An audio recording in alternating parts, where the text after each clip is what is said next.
And Jan says, Yogi, I asked an early replay about how you manage extra fabric on large pieces.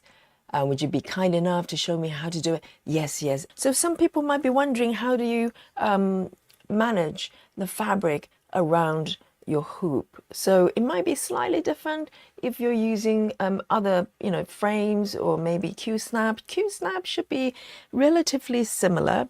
That's how I normally do it. So very luckily today I have this set up just like Jan is wondering, so this would be a perfect occasion to answer her question. So her question is, because the last time I think she had a little glimpse of what's happening with the fabric. So you can see I roll my fabric around the sides, different directions, sometimes going up, but very often with the large fabric, I'll roll everything around the hoop and then gather the remaining part at the bottom here facing me. So if I move this over here, you can sometimes have a you can see this there's a little bag here. So what it is a drawstring bag. This is one of the shoe bags that I collect, sort of gathered,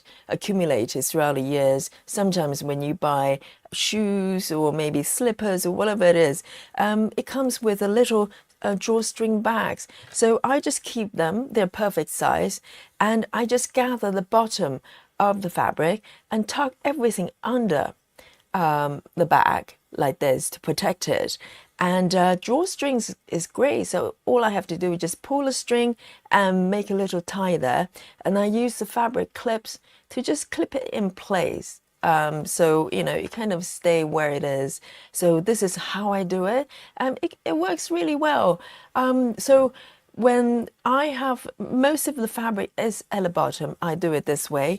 But occasionally, if there isn't enough to kind of tuck into the bag, I just roll toward tend to be upper corner because it doesn't get in the way of my hand. My right hand is under here, left hand on top most of the time.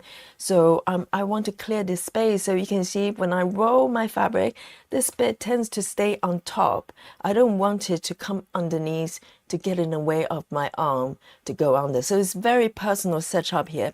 And the opposite on the other way, because my left hand is on top, so I don't want any extra fabric to come on top. So I kind of roll in a way that suits my need. So my right hand on here, there's no obstruction whatsoever. My left hand, there's no extra fabric on top here. So I hope that makes sense. And as I said, if there isn't enough fabric to justifying using a bag like this, I roll the fabric to the top and use a clip. Everybody's got these clips, and I just clip everything on top. So kind of clearing the fabric away from me. And so that's generally how I do it. So Jan, I hope that helps. And it's some people use I think pillowcase or something like that. I think pillowcases tend to be quite big, so it's you have to deal with extra fabric there. And also the great thing about these bags is it comes with drawstrings, so you just pull a string, make a tie, and you're pretty much there. So these are the things I think only stitchers appreciate, because these are the practical measures you come up laterally, and no one teaches you that. You just have to come up with solutions yourself. So there you go.